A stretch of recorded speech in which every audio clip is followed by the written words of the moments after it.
Hello everyone. Today's topic is data handling. What is data?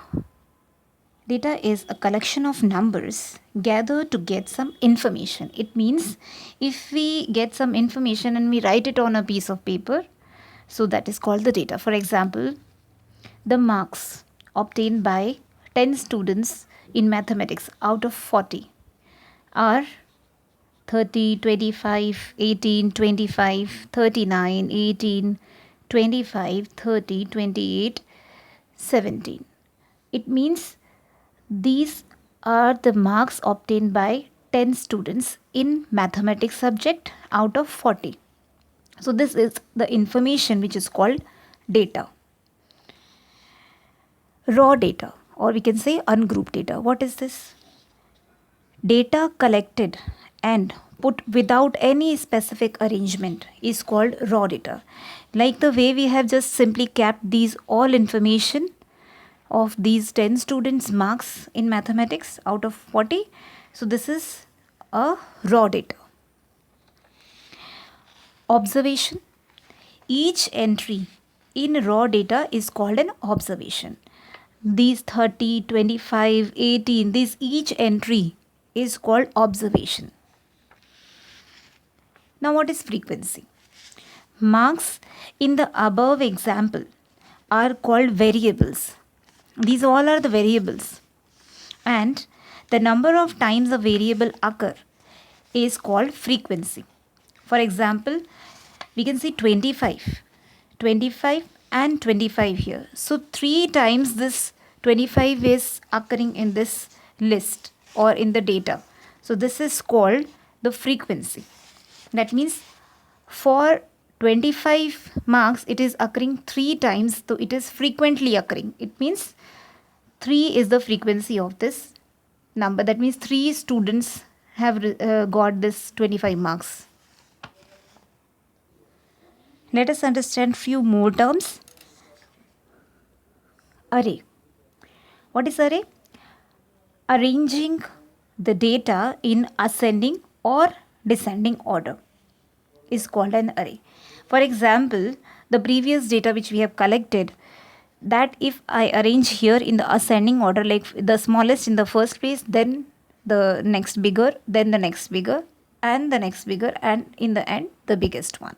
So this is called arrangement of the data or the raw data in arranging the ascending order, right? And this is in the descending order because the highest observation is kept in the first place and the lowest in the last place. So this is in the descending order.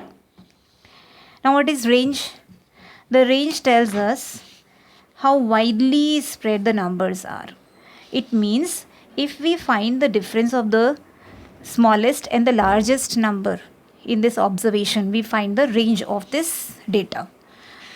For example, the highest observation is 39 and we subtract the smallest observation, which is 17, from 39. So we get 22. The range of this data is 22. What is data handling? In the end, we can say here that the data handling is organizing or handling the data using tally bars, pictograph, bar graphs, or even the pie charts, etc. is called the data handling. Now what is bar graph? The representation of data in the form of bars on a graph paper is called bar graph. And double bar graph, there are situations where we need to compare two data. For that we draw double bar graph. For example, marks obtained by 5 students of class 7 in quarterly and half yearly examination in 2009 in maths out of 50 are given below. We have to represent this data by means of double bar graph. Why double bar graph we are using here? Because we are given the two exams, like one is quarterly and one is half yearly. So we have to represent both. See, Kavita, Rajesh, Vicky, Neeti, Aman, they have got in quarterly and half yearly respectively these 40, 42, 15, 28, 25, 48, 48, 46, 29 and 32 marks. So we have to represent this information in double bar graph. Let us see here how we can represent this. For representing this double bar, the information on the double bar graph, we need to have a graph paper. Then we will draw a line here which is called x-axis, and we draw a vertical line here or perpendicular line here which is y-axis.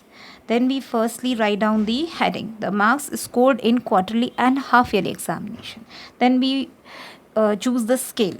On x-axis we are showing in this 1 centimeter we are showing one student, and on this y-axis we are showing 1 centimeter as 10 marks, and this box is having the lines here which is showing the marks for the quarterly, and this box is showing that the dots with the dots, this is showing marks for the half yearly. And now we, according to the information given in the table, we can represent like Kavita in quarterly she scored 40 marks. So we see here in the list, means on the y-axis 10, 20, 30, 40, 50, 60, 70 and so on the marks can be represented, and we can mark here 40. Then in half yearly she got 42, so we have marked it 42. So this is double bar, one is this for Kavita. So this is quarterly marks of Kavita, this is half yearly marks. In the same manner, we can represent the data of Rajesh, Vicky, Neeti and Aman. So this is how we represent the double bar graph. Thank you for watching.